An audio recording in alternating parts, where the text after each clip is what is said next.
हमने यहाँ पे एज्यूम किया, it is second part of question number 2।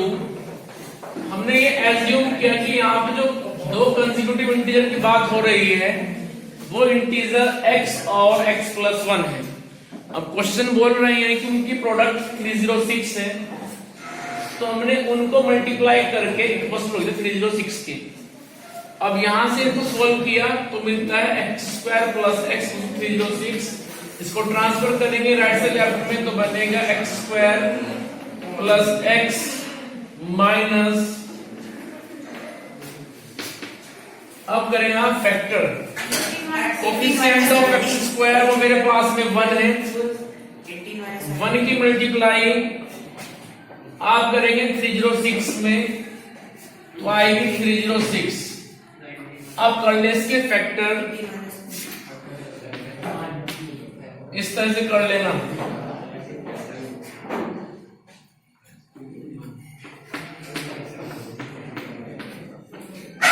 हमारे पास में आ गए ये 4 फैक्टर। इसमें ध्यान देने वाली बात ये होगी, ये चारों फैक्टर आप यूज करेंगे, बट ऐसे यूज करें कि इन चारों से बनाए आप 2 पेयर, 2 ग्रुप बनाए, 2 नंबर बनाए, जिनको मल्टीप्लाई करें तो मिले 306 और माइनस करें तो मिले 1। अब देखो 3 3 9 2 18, तो मैंने इन तीनों से बनाया 18 और लास्ट में जो रखा हुआ है वो रहा अलग। तो 18 और 17 ये मेरे पास में आ गए 2 फैक्टर। तो लिख देंगे हम यहाँ पे 18 - 17 इस 1 के प्लेस पे, और x रहेगा एज इट इज 306 = 0। इसको ओपन करेंगे तो बनेगा x² + 18x - 17x - 306 = 0। इन दोनों में से x कॉमन ले लीजिए तो आ जाएगा x + 18। यहां से आप -17 कॉमन लीजिए। माइनस क्यों? क्योंकि जो हमने यहाँ पे देख रहे हैं कॉमन लेके आया है x + 18, ये पॉजिटिव है। अब जब तक यहाँ पे ऐसा ही फैक्टर आगे नहीं बनेगा तो आप आगे नहीं चल पाओगे, फिर यही सेम आगे बनना है। और ये तब बनेगा जब लेंगे आप -17 कॉमन, तो बचेगा x + 18 = 0। अब ये दोनों सेम हो गए, इसको बाहर ले लीजिए और मेरे पास इसको कॉमन लेने के बाद बचता है यहां से x और यहां से बचता है -17। So product of 2 factor is 0। इसके बाद में लिखेंगे इन दोनों को सेपरेट इक्वल्स टू 0 की, और निकालेंगे x की 2 डिफरेंट वैल्यू। यहां से एक आ रही है निगेटिव में और दूसरी आ रही है पॉजिटिव में। जो निगेटिव में आ रही है उससे हम कर देंगे नेग्लेक्ट। क्यों करेंगे? क्योंकि हमारी अजम्पशन के हिसाब से x अपने आप में एक पॉजिटिव इंटीजर है, लेकिन आया कितना है? माइनस में। इसको हम छोड़ देंगे और 17 को हम एक्सेप्ट कर लेंगे। तो लिखेंगे कि जिन 2 इंटीजर की बात कर रहे थे वो 2 इंटीजर आर, एक हो जाएगा 17 और एक हो जाएगा 17 से आगे 18। तो उनको बाद में बता करके आना है जब ये x में छोड़ करके आ जाओ अपना आंसर, क्योंकि वो आपसे x नहीं पूछ रही है, वो पूछ रहे हैं कि वो 2 इंटीजर कौन कौन से हैं जिनको मल्टीप्लाई करते हैं मिलता है 306। तो वो 2 इंटीजर 17 और 18 है। जब मल्टीप्लाई करेंगे आप 18 को 17 में तो मिलेगा 306। चलिए आगे, लास्ट प्रॉब्लम है इसकी, सॉरी हो रहे हैं। इसमें कह रहे हैं कि रोहन की जो मदर है वो रोहन से 26 ईयर बड़ी थी। उनकी जो एज है रोहन की मदर की वो रोहन से 26 ईयर ज्यादा है। चलिए आगे इसके बाद में the product of their ages, their means Rohan और रोहन की mother, the product of their ages 3 year from now.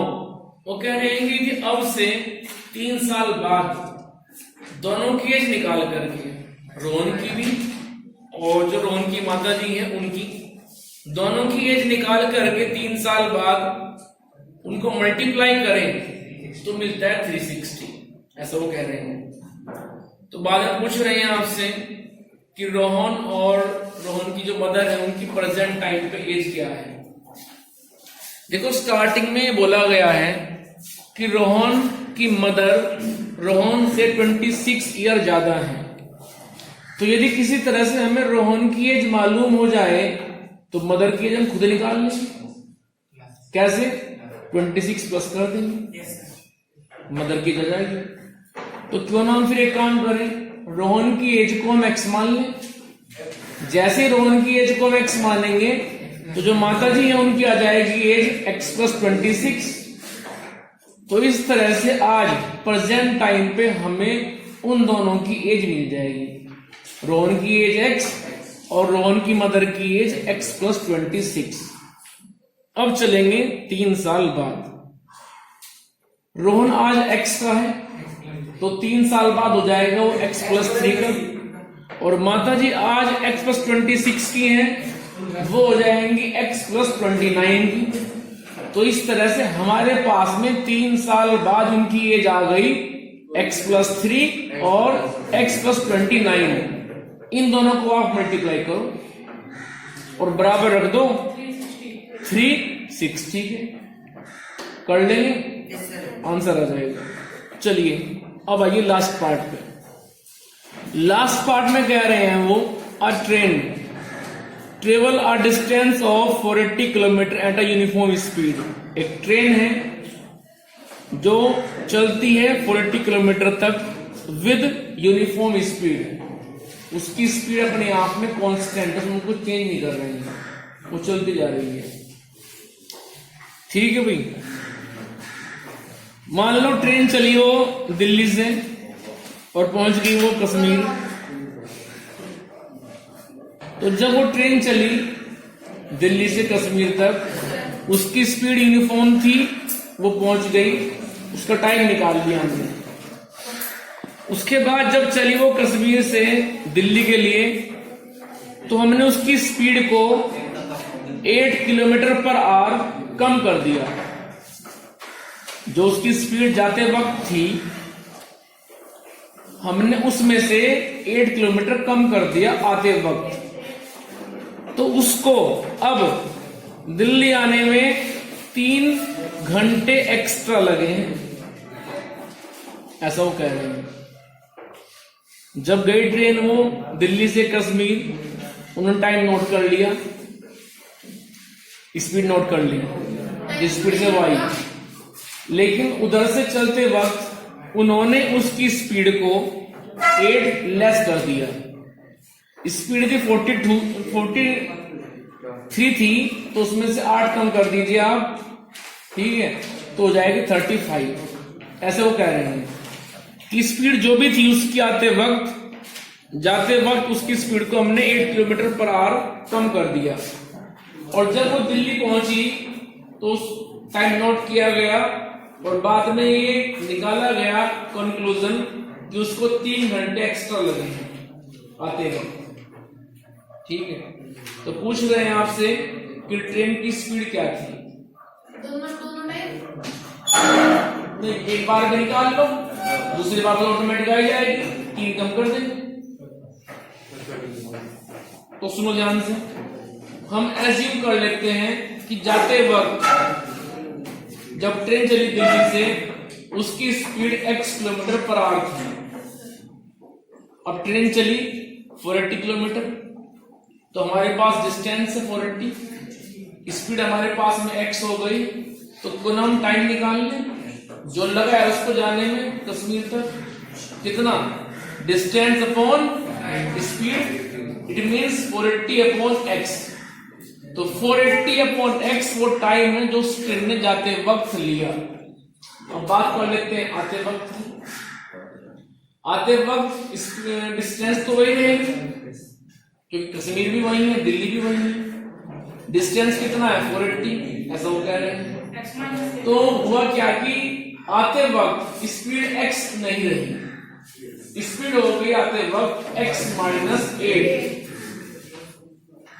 तो अब निकाल लेते हैं टाइम टेकन बाय ट्रेन, वो आएगा distance upon speed, it means 480 upon x minus 8।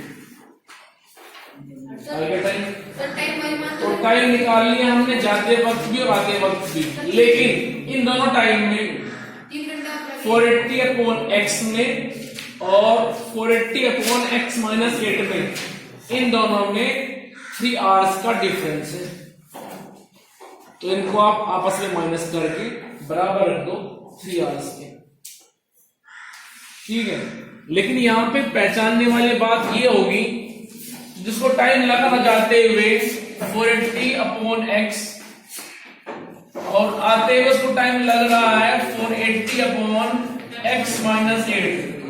Abdullah, इन दोनों टाइम में कौन ज्यादा है कौन कम है? नहीं, टाइम ये ज्यादा है या फिर टाइम ये ज्यादा है? ये टाइम जाते वक्त है जो उसने लिया, डिस्टेंस अपॉन स्पीड। ये टाइम आते वक्त है, डिस्टेंस अपॉन स्पीड। तो टाइम कौन सा ज्यादा है? x माइनस 8 ये ज्यादा होगा। क्यों? क्योंकि स्पीड कम हो गई। स्पीड कम करोगे तो टाइम बढ़ जाएगा, ज्यादा करोगे तो घट जाएगा। तो हम इस टाइम में से इसको माइनस कर देंगे और बराबर रख देंगे 3 आवर्स के। तो लिखेंगे हम कि 480 upon x minus 8 minus 480 upon x equals to 3। अब यहाँ पे लेकर के एलसीएम कर लेंगे इसको क्या अपने आप, एलसीएम ले लेना। एलसीएम आ जाएगा x इंटू x माइनस 8 और फिर ऊपर जाएगा 480 into x minus 480 into x minus 8 equals to 3। इसको सोल्व करके जो कटता है वो काट देना, बाकी फिर कर देना क्रॉस मल्टीप्लीकेशन, आंसर आ जाएगा आपका। चलिए एक्सरसाइज देखिए आप सेकंड 4.2 मेथड यूज करना है, फैक्टर मेथड। क्वेश्चन नंबर 1 देखिए,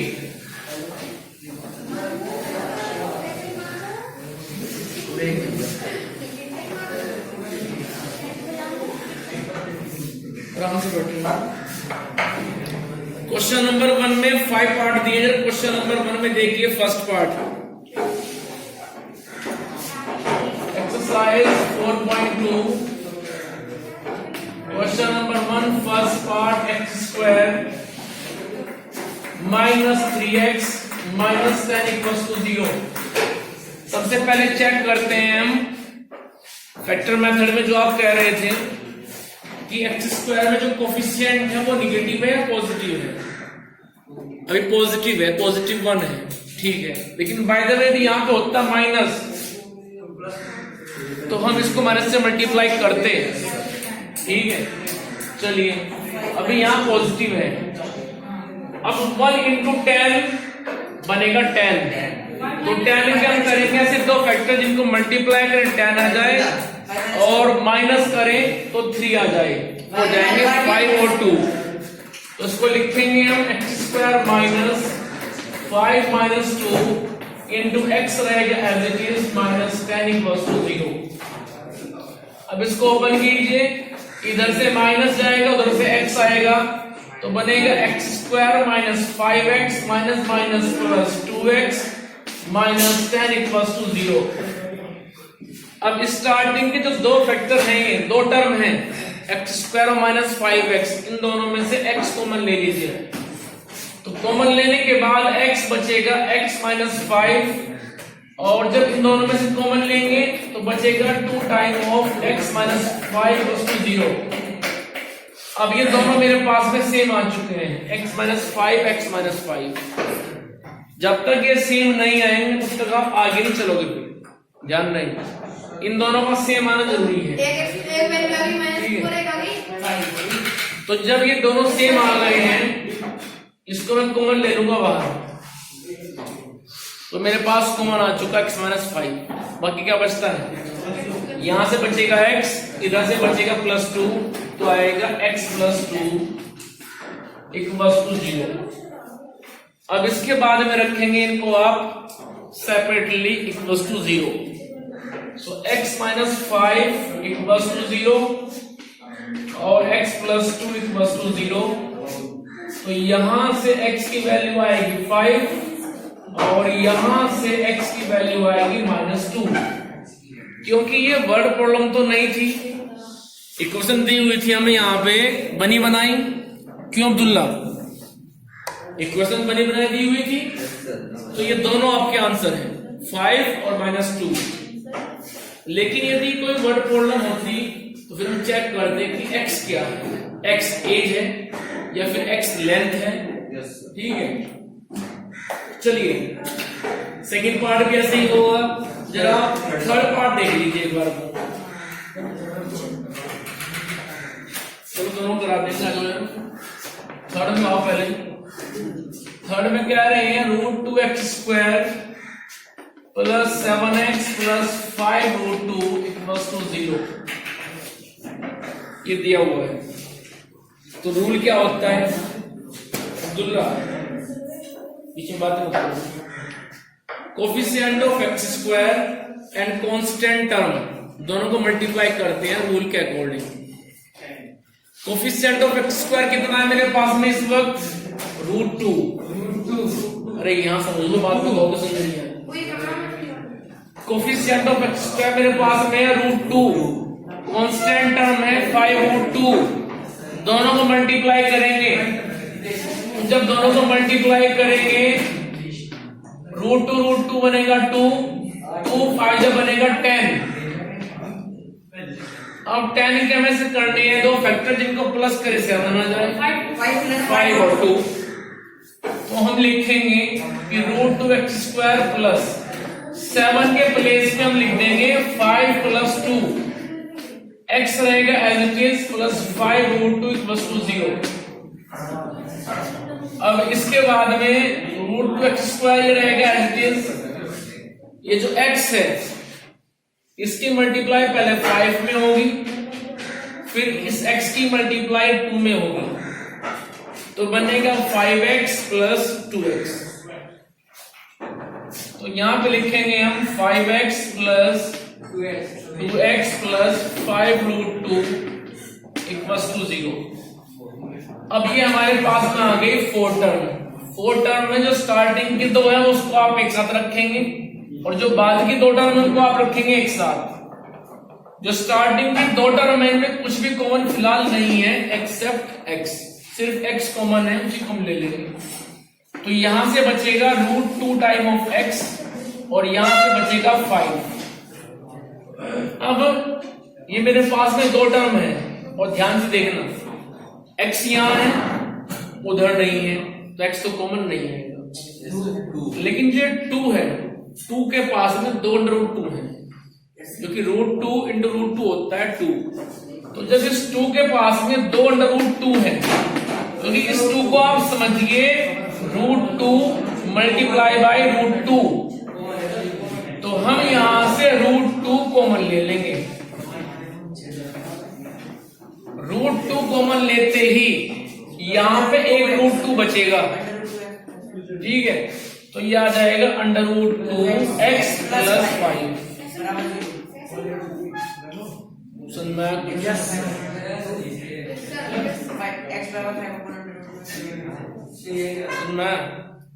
क्योंकि जो 2 है इसके पास में 2 √2 है, √2 इंटू √2 इस तरह से। तो मैंने क्या किया, क्योंकि यदि ऐसा नहीं करेंगे तो ये दोनों सेम नहीं आएंगे और सेम नहीं आएंगे क्वेश्चन आगे चलेगा नहीं, ना आंसर आएगा इसका। तो ये जो 2 है इस 2 को आप ऐसे समझिए √2 विद √2 और 5 के पास भी √2 है मल्टीप्लाई में, तो मैंने कॉमन ले लिया इन दोनों में से √2। कॉमन लेने के बाद यहां बचेगा √2 इंटू x, यहां से बचेगा 5। अब ये दोनों सेम हो गए। जब दोनों सेम हो गए तो बाहर कॉमन ले लेंगे √2x प्लस 5 और जब कॉमन ले लेंगे क्या हो गया, बाद में क्या तूफान आ गया।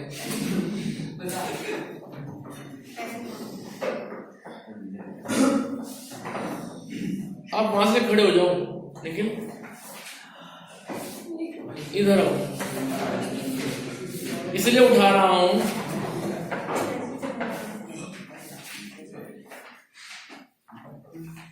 सही जगह बैठा करो, कामयाब हो जाओगे। बता रहा हूं क्योंकि आप में से कुछ पास हो सकते हैं यदि वो अपनी जगह बदल दे, ठीक है। और होता क्या है कि क्लास में 2-4 बच्चे ऐसे होते हैं जिन्हें पढ़ना नहीं आता, वो अपनी फिर ग्रुपिंग बनाते हैं कि 2 हैं चलो 10 हो जाए। क्यों पता है क्यों? क्योंकि वो 2 हैं या 3 है 4 है, जितने भी हैं 5 से जितने भी हैं, मान लो फेल होंगे तो नेक्स्ट डे फिर अकेले रहेंगे, मन नहीं लगेगा। अब यदि वो 2 की बजाय 3 की बजाय 4 की बजाय वो 10 फेल हो जाए तो उनका मन लगा रहेगा 10। सुनना है कुछ? पता क्या है वायरस? आपने देखा है लैब में कंप्यूटर रखते, ठीक है, कंप्यूटर में भी वायरस चला जाए तो क्या होगा? क्रैश हो जाएगा। तो वैसे ये दिमाग है, वायरस चला गया ना तो क्रैश हो जाएगा, ठीक है। तो सही जगह बैठोगे 2 बात सही सीख करके जाओगे, और गलत संगति में बैठोगे 2 बात गलत सीख करके जाओगे।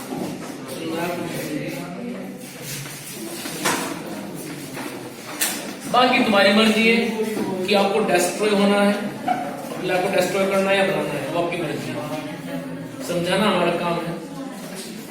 तो यहां पे 2 फैक्टर आ गए इस तरह से, ये देखो। अब रखेंगे आप फर्स्ट फैक्टर को इक्वल टू 0, तो ये मेरे पास आएगा √2x + 5 = 0। सेकंड है x + √2 = 0। यहां से x कितना आएगा? -5√2, और यहां से x कितना आएगा? -√2।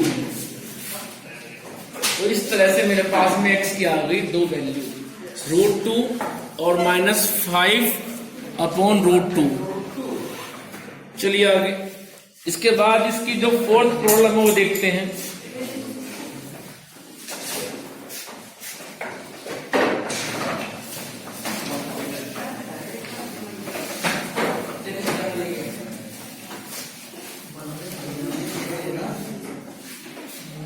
फोर्थ प्रॉब्लम में जो ये 1/8 है ना हारिस, तुम 1/8 से घबरा गए।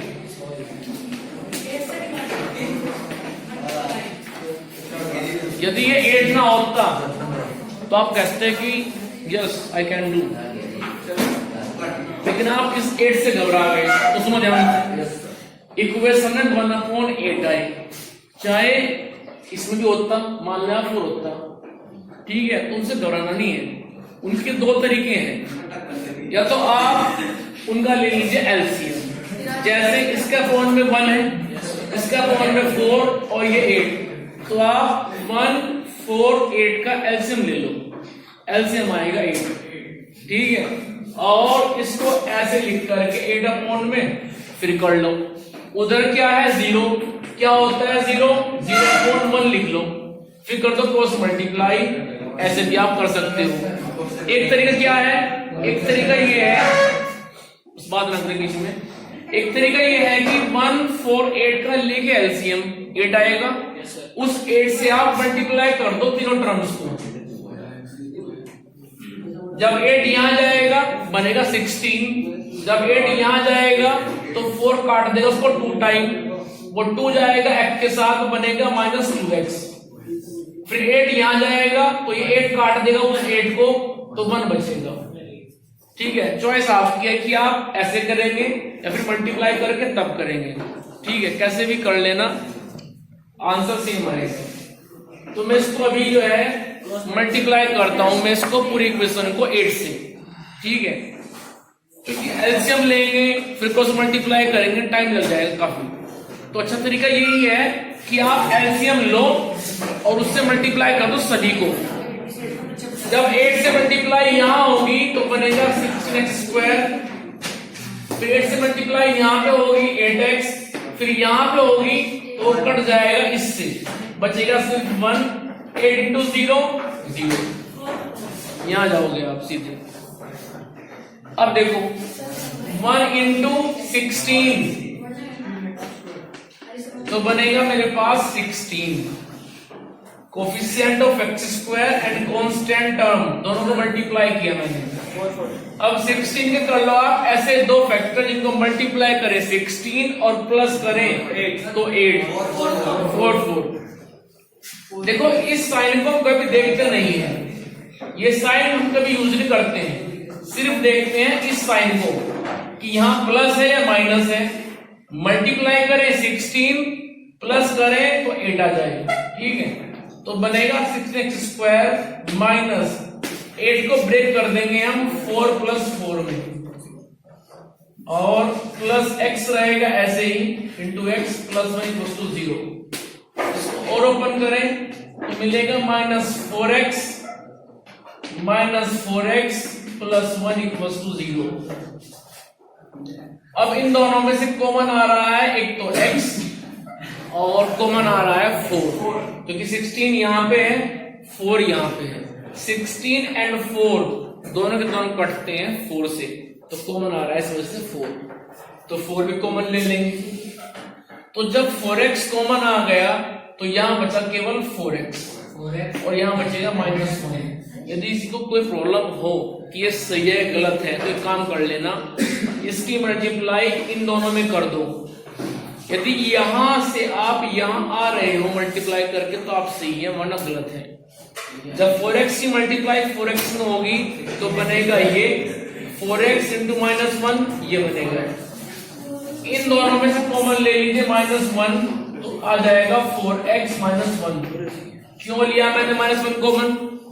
क्योंकि यहाँ पे 4x पॉजिटिव है 1 निगेटिव है, और यहाँ उल्टा हो रहा है 4x निगेटिव 1 पॉजिटिव। तो यदि वहां से -1 कॉमन नहीं लूंगा तो मुझे ऐसी टर्म उधर नहीं मिलेगी, और इन दोनों का सेम आना वो जरूरी है आंसर के लिए, ये बात ध्यान रखना। तो जब ये दोनों सेम आ गए इसको मैंने बाहर ले लिया, तो यहां से बचेगा सिर्फ 4x और यहां से बचेगा सिर्फ -1। अब रखेंगे इनको हम सेपरेटली इक्वल्स टू 0, दोनों को। जब रखते हैं फर्स्ट फैक्टर को तो यहां से x आएगा 1/4, जब रखते हैं सेकंड को तो यहां से x आएगा 1/4। अब एग्जाम में क्या बच्चे क्या करते हैं वो बात भी लिख करके आ जाएंगे x = 1/4, ये समझ करके कि दोनों सेम ही तो हैं, एक बार लिख दे, बार बार क्यों लिखें, ये गलत है, वो नंबर काट लेंगे तुम्हारा। क्योंकि यहाँ पे आंसर 2 आए हैं, भले ही वो सेम हो 1/4 दोनों को लिख करके आए, ठीक है। ऐसा नहीं केवल आप उसको एक बार लिख करके चले आएंगे कि आंसर सेम है तो बार बार क्यों लिखें। मान लो कई बार आप सोल्व कर रहे हो किसी क्यूबिक इक्वेशन को और x के आंसर 3 आए, तीनों सेम आए, तो लिखने पड़ेंगे आपको। ऐसा नहीं कि आप केवल एक बार से छोड़ के आएंगे, ऐसे लिख करके आना है बाद में 1/4, तो ये आपका आंसर आ जाएगा। चलिए इससे आगे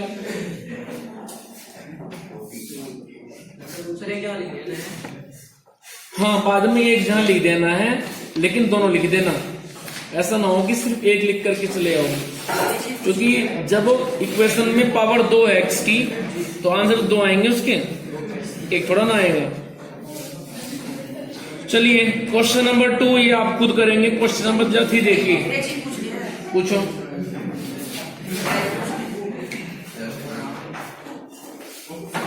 सेट को सर यहाँ पे ले आ सकते हैं, डिवाइड कर मल्टीप्लाई सेट को यहाँ पे मल्टीप्लाई।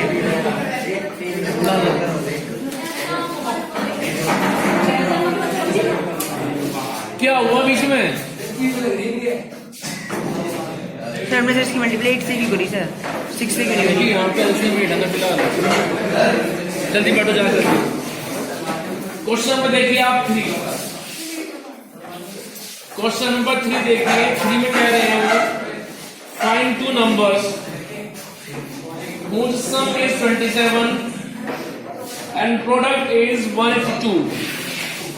वो कह रहे हैं कि उनके पास में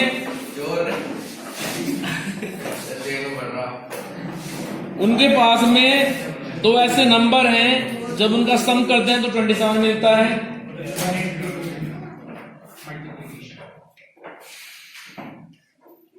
बीच में डिस्टर्ब ना किया करो, आप लोगों को तो पढ़ना नहीं है, जो दो चार पढ़ने की लाइन वो तो पढ़ लेंगे। क्वेश्चन नंबर 3 वो कह रहे हैं कि दो नंबर ऐसे हैं जिनका सम 27 है, लेकिन जब मल्टीप्लाई करते हैं तो मिलता है 182, ऐसा वो कह रहे हैं। तो हम यहाँ पे उन नंबर को मान लेंगे कि एक नंबर x है, दूसरा हो जाएगा 27 माइनस एक्स। 27 माइनस एक्स क्यों किया? भी मान लो आपके पास में जो अमाउंट है वो है 90 रुपीज, ठीक है। अब आपने कहा कि सर मेरे पास में 40 रुपीज है, तो 50 हो जाएंगे फिर इसके पास में, कैसे? 90 माइनस 40।